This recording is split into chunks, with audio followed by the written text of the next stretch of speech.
macha allah merci Mohamed. Le 26 septembre moom lañ ko lancé woon mandat d'arrêt international bi jamono ji nag ginnaaw bu ñu ko dégloo ca Paris le 28 octobre lañ daal di jàppaat date ngir rek daal di mën a wax ci procédure d'extradiction boobu ndax dañu koy dëggal wala rek dañ koy dàq. kon loolu moo ñeeloon l'affaire Madiambal Diagne ci audition bi nga xam ne jotoon nañ ko amal démb ginnaaw loolu nag dañuy ñëw ci ñaareelu poñ bi di ñeel maître Ciré Clédor Ly moom daal génn na daal di wax ay dëggam nii rek administration sénégalaise ak li nga xam ne moom moo di gouvernement bi dafa bëri ay déchets ndax dafa am ñu nga xam ne dañu faa nekk rek te doxewuñu benn yoon te bokkuñu benn yoon itam gis-gis ak ñi nga xam ne moom moo di gouvernement bu yees bi ba tax na mu ne dafa war a am benn purge bu nga xam ne dañu ko war a def ngir rek mën a wëyal ci jàmm ak salaam. waaye Macky Sall tamit moom tontu woon na ci taarixam ba daal di xamle ni que nag mënul woon bàyyi Sénégal mu daal di dund insurrection jamonoy 2021 ba 2023 ci li nga xam ne moom moo nekkoon sécurité pays bi Babacar. waaw li ñu mën a téye ci contribution bu l'avocat di maître Ciré Clédor. mënees na koo tënk benn ñaar ñett ñeent ba juróom ci ay poñ ñëwal li nga xam ne moo tukkee ci contribution boobu nga xam ne yëkkati na ko démb c'est vrai que nag bari na commentaire yoo xam ne ni wàcc na ci mais dàmbale dafay mel ni la luy dellu si waat la ci ñoom lu ñuy wooye ne y a une révolution bu ñu semé avec une partie de la jeunesse sénégalaise ba mu aboutir ci benn victoire yóbbee leen ñu gagné li nga xam moo di élection présidentielle bi ci njëkk nag au cœur de tout ça li ko ëmb daanaka wàllum justice moom la nekk ndax daf ci insister lu bare bare moom maître Ciré Clédor dafa jàpp ne tey fi ñu toll nii tembe justice bu Sénégal da ko war a mën a considérer comme benn pivot boo xamante ni dafay indi une révolution boo xamante ni mën na réussir maanaam changement bi war au niveau de la justice sénégalaise su fekkente ni def nañ ko ca mënees na jàpp ne lu baree bari mën na koo wéyal ñëwal li nga xam ne révolution boobu nañu jot a amee beneen bi tamit nee na en même temps aussi même justice boobu noonu tey ji moom moo nekk gum tamit li ñu mën a jàppee comme maillon faible boo xam ne jafe-jafe gu mat sëkk mënees na ko dundee ba mën na mettre sax en échec révolution boobu nga xam ne ñoom seen jëm bopp jot nañu ko àbb bi ci tegwaat ba ndégi ni mooy nee na ba ndégi ni partie système judiciaire bu Sénégal ak ni muy doxee nii ak li mu leeralaale mooy gungeegul daanaka révolution boobu ñoom ñu jot a mëne ndax li mu gën a indiwaale bokk na ci ne tey da koy gën a néewal doole loolu nag mu jàpp ne li ko waral en grande partie mooy dafa mel ne am na ñoo xamante ni daanaka dañ leen daan wooyee ne ñu tënkoon Sénégal nekk ci bitim réew ñooñu est-ce que nekkul tey jii ñoom ñoo lëkkaloog benn partie bi fi des ci système bi di gën a mooñ li nga xam ne daanaka moo doon dox as tuut jëm ci li nga xam moo di révolution boobu le maanaam waa France lay doon wala ñeneen lay doon wala keneen am na ñoo xam ne système bi la ñoom ñoo fi nekk tey jii lëkkaloo nañu ak ñooñu te lépp lu ñuy jéem tey jii daf cee bokk boobu mooy néewal doole li nga xam ne moo di seen révolution boobu nga xam ne ñoom jot nañ ko mënee ba ndégg itam ne na justice bi tey li mu gën a wane mooy pas yoo xamante ni yu des a dëgër la plutôt que loo xamante ni lu dëgër la mais ba ndégg itam mënees na ci téyewaale ka ne moom delluwaat na ci li mu jàppee ne mooy révolution bi métti gi métti woon jafe-jafe yi nga xam ne nekkoon na ci interpellation yi nga xam ne defoon nañ ko ci ñenn ñi nga xamante ni tam jàppoon nañ leen ci ñenn ñi nga xam ne ñàkk nañ seen bakkan ba tax na mu ngay dénoncé ka ne loolu noonu yëpp sax buñ ko téye ba ndégg ni ki nekkoon à la base du kenn ku dul justice gi mu jàpp ne parce que dafa fayiroon ci benn côté moom moo yóbbee ba révolte googu noonu jotoon a génn te bi révolte bi génne tamit loolu moom la jur ko ay jafe-jafe ci ñu bare bare ñi nga xam ne ay ndaw lañu mais li ko gën a ëlëm nag mooy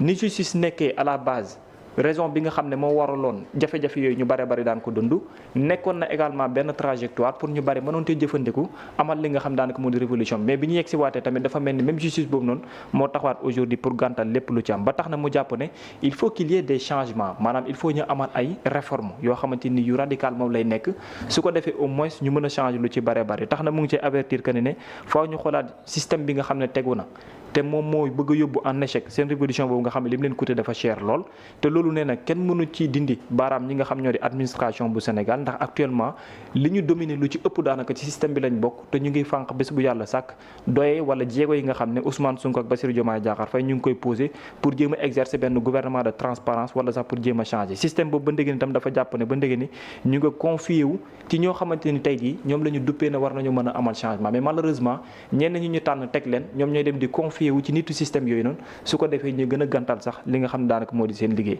beneen bi tamit mooy lu jëm ci wàllum révolution boobu ba ndege ni mu jàpp ne maanaam li ñu ci war a mën a soutenir tey jii mooy maanaam ñi bukki yi sàngoo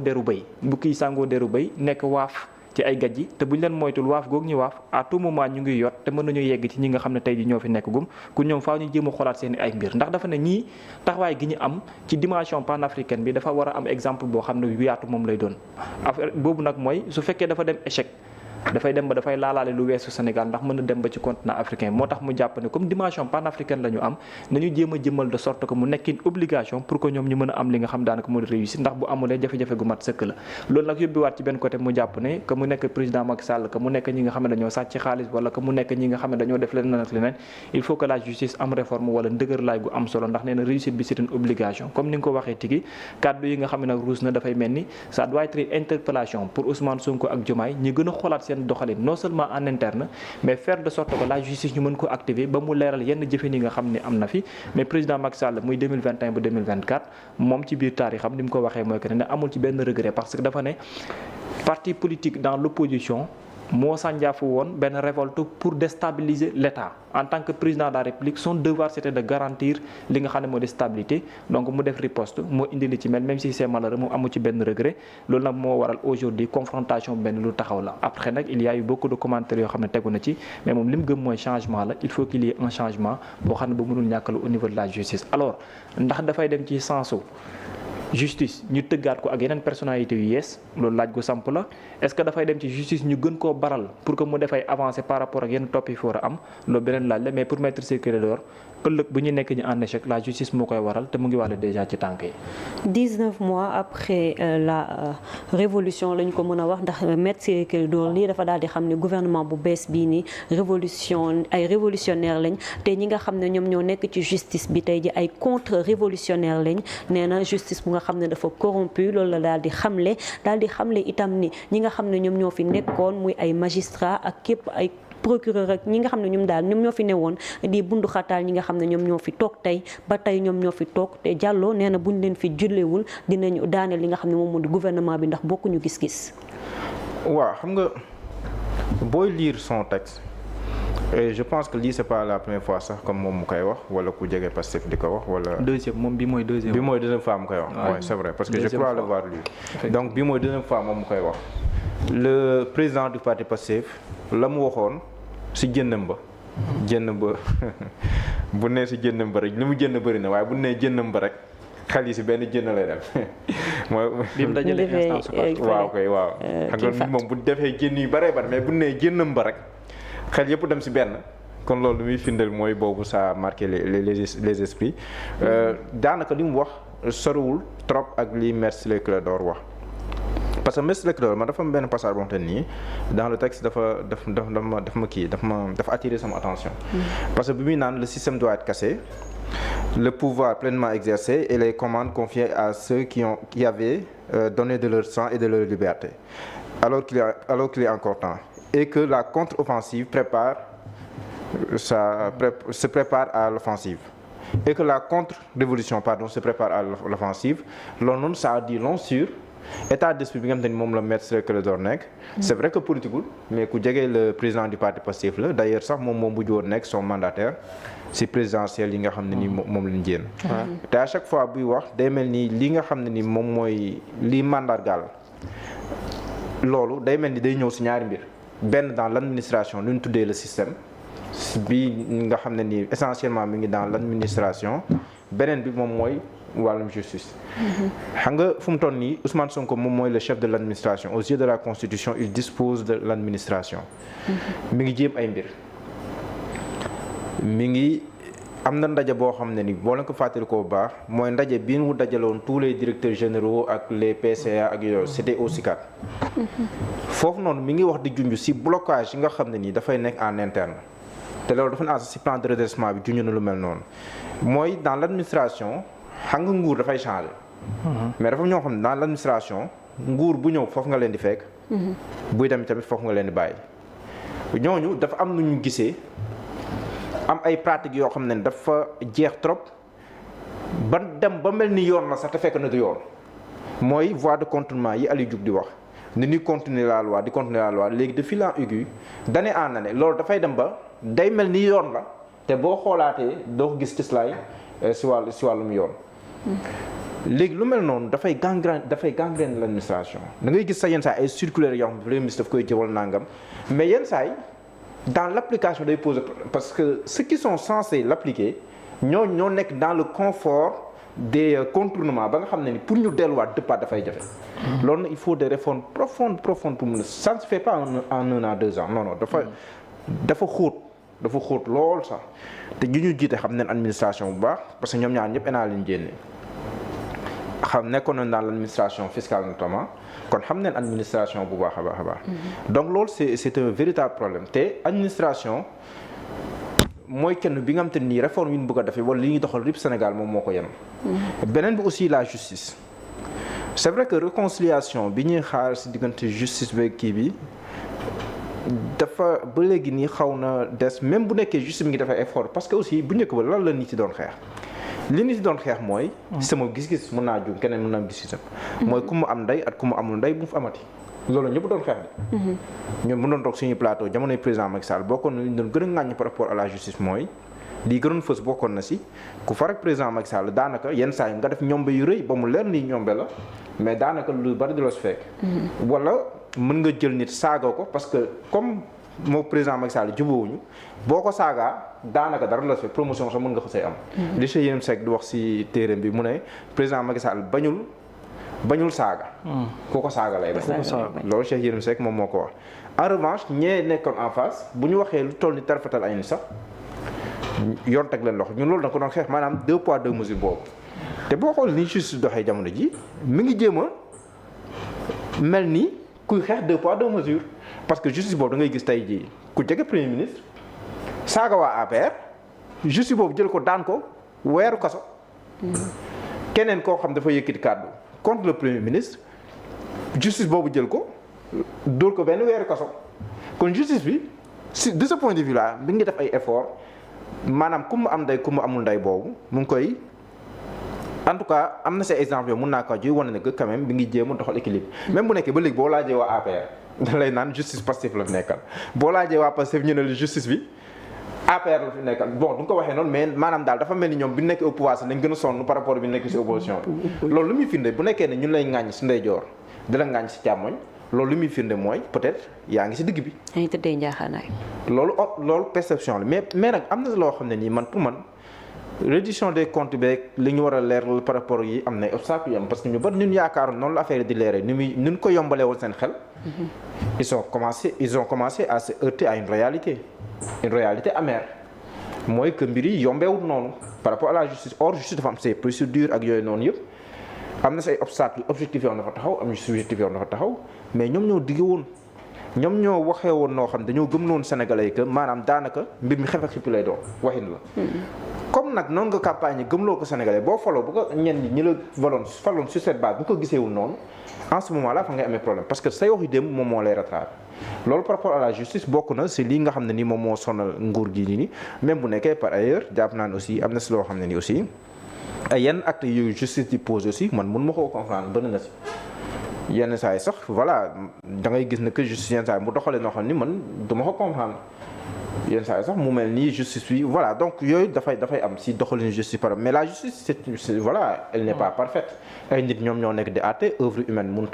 mënta nekk loo xam ne léppay jub donc jumte mu nekk si am mais quand même par rapport aux réformes yi ñu doon annoncé rythme bi nga xam ne moom leen waxoon am na si ay retard yu bari war ñoo si am léegi ban jàngal lañ si war a def est-ce que le premier ministre et le président de la République fu mu toll nii ñoom bokk neen gis-gis bokk rythme nekk sur la même longueur d'onde par rapport à la justice am déet est-ce que loolu am na am déet quelles sont les réformes qu'il faut par rapport ak li ñu war a changer par rapport à la justice ak assemblée nationale est-ce que mi ngi si yoon bi est-ce que yéex na wala gaaw na loolu ñoom ñoo koy apprécier parce que ba nañu si war a wax ñu ngi wax cour constitutionnelle conseil constitutionnel bi ñu war a changer ak yu demee noonu defoon neen assise de la justice itamit ñu émettre woon si ay recommandations yu bëree bëri fan nañ si toll léegi ñoom ñooy xool le rythme ñoom ñoo jiite léegi nag bu rythme gaaw wala mu yéex bu si nekk dafay am conséquence si ñoom. au bout du compte ñoom la ñuy évaluer. en 2022 incha allah pour xool par rapport aux attentes des Sénégalais est-ce que ñoom demee nañ si rythme bi Sénégal doon xaaram déet après foofu dinañ leen sanctionner. positivement ou négativement et ça dépendra. jërëjëf nañ leen sanctionner positivement wala négativement ça dépendra de ñoom seen gis-gis biñ ciy amal. Babacar moom Maître Clédor daal di xamle ni que ay changement mi ngi am dëgg la waaye changement yu stratégique yi nga xam ne moom la ñu soxla dëgg amul dafa am ay changement yoo xam ne dafa timide loolu te loolu lee mën na nekk danger pour ñoom danger bu permanent la ba nga xam ne mu ngi leen di guetter te ñu war ci remédier. li ma mën a comprendre ci sortie Maître Ciré Clédor bi ci terme bu simple. L'interpellation critique d'un homme sage pour man loolu la lu tax ma wax l'interpellation d'un homme l'interpellation critique d'un homme sage mooy que ne joxoñ na leen mais avec la manière la ko bëgg a defee joxoñ na leen parce que dañoo def ay promesses joxoñ na leen parce que dafa am fu ñu jaar mais joxoñ na leen parce que dafa am loo xam ne noonu la ñu war a mën doxee d'un homme sage pourquoi ma indi sage bi mooy il l'a fait avec la manière comme quelqu'un qui s'adresse à ses fils et il ne veut pas aussi les choquer. Et c'est simple ci termes yi nga xamante ni utiliser na ko en profondeur boo ko xoolee bu baax parce que li ma mënta comprendre mooy que ne nga wax ne da ngay poser benn acte après en termes de faisabilité ça cause un problème d'abord en commençant par janvier 2025 ak bi ñuy def conférence bi ñuy jagleel les administrateurs ak ñi nga xam daanaka ñoo nekkoon ñu tuddee ko woon ko camp fële ca Diamniadio parce que dañoo nemmeeku woon que ne avant même d'arriver à ce que l'on appelle la digitalisation de l'administration il fallait d'abord faire un rappel te ça c'était en 2024 bi ñu fallait juste président Bassirou Diomaye Diakhar Faye on se rappelle ci note de service bi mu génne woon jagleel ko toute personne qui exerçait au niveau de l'administration sénégalaise qu'en est-il comme avancée wala comme changement par rapport à l'administration après di nga poser way question que ñu bëree bëri le problème c'est de ne pas s'attaquer à l'administration parce que soo ko defee ñu yaakaar ne da ngay ñëw pour bëgg joxoñ joxar bi ñoo xamante ni ba ñuy jàngoo niveau bi ñu am amuloo ko wala yeneen ak yeneen amuñu ko mais qu'est-ce qui a changé entre-temps c'est une question qu'il faut se poser man mënuma comprendre que biir gouvernement bu Abdou Diouf ba ndëgë ni après li nga téye mooy que ne dara changé wul daanaka pourquoi ma ne dara changé wul mooy effort yi ñu waroon mën def pour continuer avec des étapes au niveau de l'administration mu moderne dëppoo ak jamono ba yenn problème yi du ci am mais après dara changé wul Abdou Diouf il nous a laissé une bonne administration et c'est cette même administration qui continue jusque-là qu'est-ce qui a changé machine bi màgget na nañ jëndaat beneen big bi yàqu na nañ jëndaat beneen mais même feuille boo demee nañ ko doon imprimer presque depuis 2000 wala leneen la sax ba ndëgg ne amul changement après en termes de procédure en termes de loi ak articles yi ëmb chaque administration bi fi am qu'est-ce qui a changé entre-temps presque absolument rien du tout léegi ngay dox ci même système gi ni mel nga bëgg a arriver également en 2024 pour mener une révolution wala xaw ma nan une alternative après nga ne y aura un changement parce que yéen ñëw ngeen ci leneen lu yees mais c'est quasi impossible parce que mënuloo continuer avec les mêmes lois continuer avec les mêmes procédures continuer avec presque le même système après ngeen bëgg un changement mënul nekk les personnes qui seront à la tête de ces structures ou bien de ces institutions vont changer mais les procédures et les démarches au niveau même de ces administrations dara du ci changer et c'est ce qui en est le problème aujourd'hui et c'est ce que Maître Ciré Clédor moom lay nekk di wax actuellement nii loolu c'est au niveau de l'administration parce que ñoom comprendre nañ exactement lan moo fa xew man j'ai invité combien de directeurs généraux fii lan lañ lay waxal lu ci ëpp mooy lenteur bi nga xamante ni am na lenteur bi li ko waral mooy procédures yi nga xamante ni moom la ñuy àbbu et dans ces procédures également aussi ci la problème yu bare bari ñuy jànkonteel di nekk beneen bi ci tegaat mooy au niveau de la justice Mohamed mu ngi souligner lu am importance mais pour man mooy li ñuy woowee partie visible de l'iceberg les personnes interpellées par-ci avec des insultes ñi interpellé fii wala ñu interpellé Maître Ciré Clédor fi mu mettre le doigt wala fi muy pointer du doigt nekkul côté boobu noonu mais mu ngi waxee systématiquement ci des personnalités qui avaient des responsabilités am ci liñ leen di tudd ba pare ba fi may àddoo ñuy teewlu France daani xëddeen Maître Ciré Clédor foofu lay mettre curseur bi actuellement ni te dafa jàpp carrément que ni ñu ko waxee woon y a possibilité que mu mën a nekk léegi lan moo bloqué mbir yi lan moo ko bloqué ñoom am nañ ci volonté ba mu bloqué wu ñaar également aussi dañoo nekk ay téléspectateurs par rapport à ce qui se passe je m'explique benn bi mooy da nga nekk candidat nga ñëw gagner une élection nga dajale nit ñi jam ñaaju ne da ngay defe ji assise toutes les personnes impliquées par rapport li fi mos a xew nga dugal leen ci biir ñu def ay rapport génne ay conclusions jox la et c'était le cas bien avant même mais mise en œuvre bi c'était tout un problème parce que ci ay tiroir lañ ko dugaloon mais bi mujj nii on nous avait promis catégoriquement que ne dinañ mettre lépp en œuvre sauf li nga xam ne xaalis lay laaj parce que le pays a un problème d'argent léegi le pays a un problème d'argent boobu léegi ça fait combien de temps presque 1 an qu'est-ce qui a été mené ci li nga xamante ni daanaka laajul xaalis lu ci bare tey daanaka lan la rien après y a pas eu une élection législative au niveau de l'Assemblée nationale am na fa non. Après di nga poser waat question l'Assemblée nationale moom par rapport à ces conclusions lan la ci waroon mën a poser comme acte. Il y en avait assez mais bu jusque là absolument rien du tout léegi où se trouve le problème. Mais Ciré Clédor il a bien raison d'interpeller encore une fois parce que lii nee naa la c'est la deuxième fois muy waxaat lu mel nii bu njëkk ba tamit il interpellait exactement par rapport à l'administration et au niveau de la justice léegi ci beneen justice. yow nga ñëw waaw kan moo war a def poursuite. ah kan moo war a def poursuite. foofu la xaaral foofu laa jëm si kon kay ñi war a def poursuite. foofu laa jëm si de ñoom ñoo noonu ay nit sàcc nen. non yegg seegu ma de bal bi kon nekkul seen non fa laa jëm si de beneen bi ci tegaat encore mooy que ne il y a eu des rapports. Des rapports presque avant même 2021 parce que wax naa fii ma ne leen. man mën naa toog comme ni ko Sénégal yu bëree bëri di waxee que Sénégal rek nga mën a toog gis une personnalité bu ñuy dénk dara ci askan bi ci nguuru askan bi balaa muy dem nga xam ñaata la am mais buy génn mënuloo énumérer lu mu yor. Il suffit mu am benn poste de responsabilité moins de 5 ans mu nekk milliardaire rien ne l'explique amul dara lu ko mën a expliquer ba joxoon naa la fi pourcentage nga naan ma déedéet est-ce que bariwul wàññi ko may la 100% ci ñi ñu fi dénk ñëpp 100% ci ñi ñu dénkoon tamit doxal nañ ba génn amul lu ñu la mën a pointer du doigt ne état du Sénégal deseen na leen ko ci xaalis du indemnité du salaire du carburant du téléphonie du dara lépp lu leen état war a mën a jox na leen ko mais ñoom lan lañ deseer état parce que bien avant 2000 ba ndégg ni y a des rapports qui sortent lan lay cibler ay manquements en termes de gestion. léegi yow ngay am budget di voter tout le temps di jox ay institutions di jox ay structures ñuy liggéey mais la ñu def daanaka mooy réew bu mel ni avancé wu nous sommes en 2025 Mouhamed. mais léegi la moo tax gars yi topp ñu. xaaral fa laa jëm damay nekk ci yoon dinaa yegg si. waaw d'accord léegi nga dem ay dëkkaan yoo xam ne ba fi may àddoon nit ñuy teewlu man am naa benn dëkk bu ma lay wax ndimbu biraan jaar naa fa courant ba ndégg ni nii may wax yow amu ko benn bi yoon bu ñu laloon diggante Firgi ci sa Kaymoor ça fait presque plus de combien de temps plus d'un an boo xam ne am na dara. yoon yu baax sax Sénégal ñenn ñi mënuñu ko am te pourtant manqué wuñ dara léegi yooyu noonu yëpp am fi xam maanaam le Puma nee nañ dañu koy relancer waat. Le président de la République barki di mu may la waaye scandale bi ñu waxoon ci Puma moom te mu toll sur des centaines de milliards fan lañ ci toll. teg nañ ko ci suuf fas yéene déclarer Puma pour d'autres choses léegi lii nii yëpp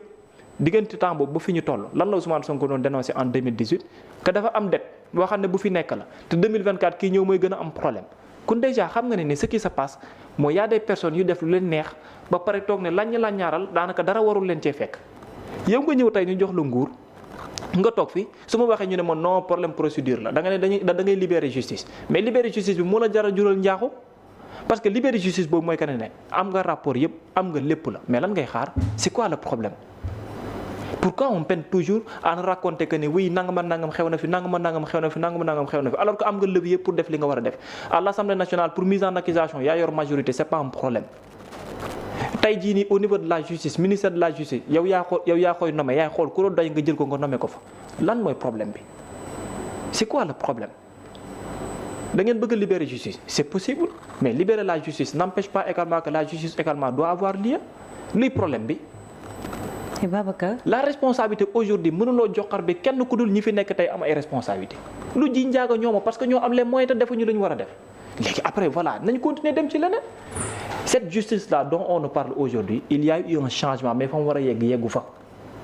parce que justice mën na am ay changement ci suuf loolu lu ndaw la par rapport ak li nit ñi di xaar ci kaw mënuloo am ay baabalon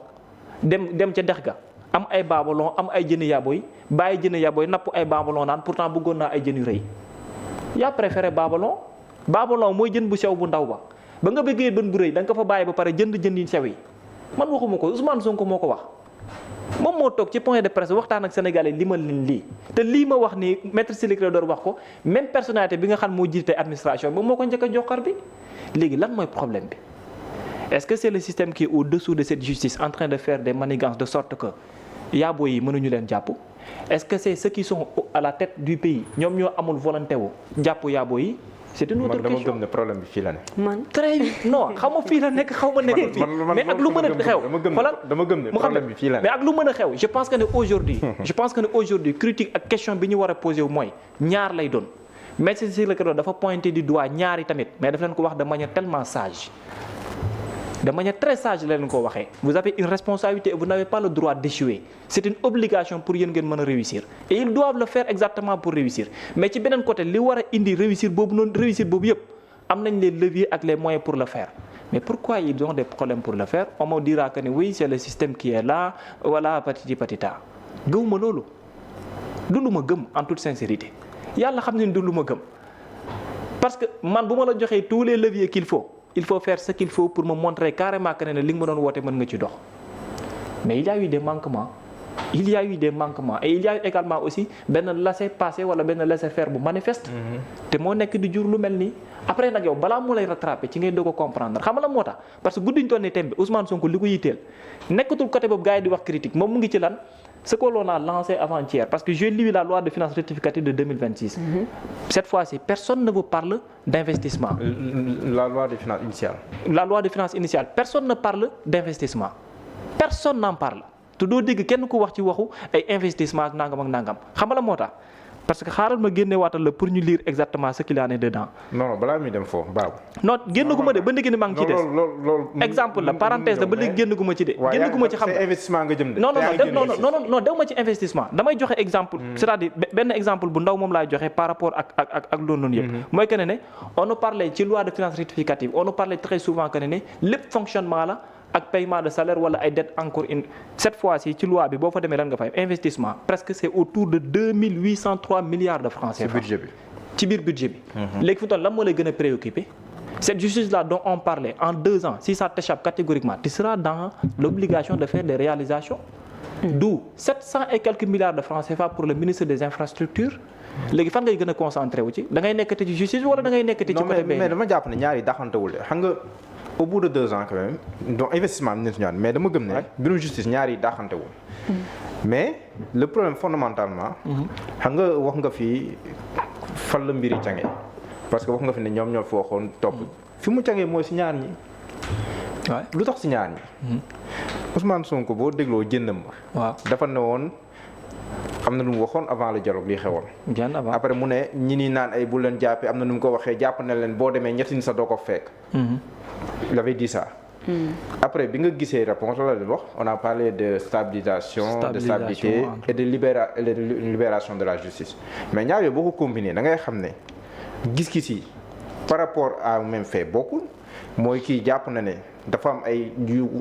gën a kawe yu ñu war a bàyyi xel au-delà de la justice ak yooyu mooy stabilité ak yooyu même bu nekk après sur France 24 il a rectifié le tir wax na ne que ñaar yi dàqantewul au contraire pour nga am stabilité sax il faut nga am justice mais loolu dafay war ne que une approche bokkuñu approche ñoom ñaar xaw ma ndax ñoo bokk rythme olof kii mais kii dafa jàpp ne ñi war a yóbboon na ko topp le premier ministre yàgg na ko wax mais président peut-être xam ne yeneen yoo xam ne nii ak yooyu yeneen considération ba rythme bi nii demee kon ma ne bokkuñu rythme boobu ba tey et c'est ce qu'on constate moo tax nga doon dégg ñuy tudd ay nit mais c'est fait rapport Cour des comptes bi nga foog ne c'est cohérent tey jii ñu ne li fi xew yow xew na fi si wàllum dette te ba léegi mun la wax ne que am na si ay pas de géant yu ñu def par rapport à la justice pour situer les responsabilités par rapport à la dette cachée. ngeen foog loolu c'est cohérent te ñoom chaque fois dañuy ressasser loolu te justice dafa gu si dara daanaka su ma nee dafa gu si dara mooy pas de géant gisaguñu ko. ngeen foog loolu c'est cohérent. mënaguñu situer responsabilité le premier ministre à chaque fois qu'il sort day wax ne que non lii ça ne doit pas rester impuni. mais après qu'est-ce qui s'ensuit?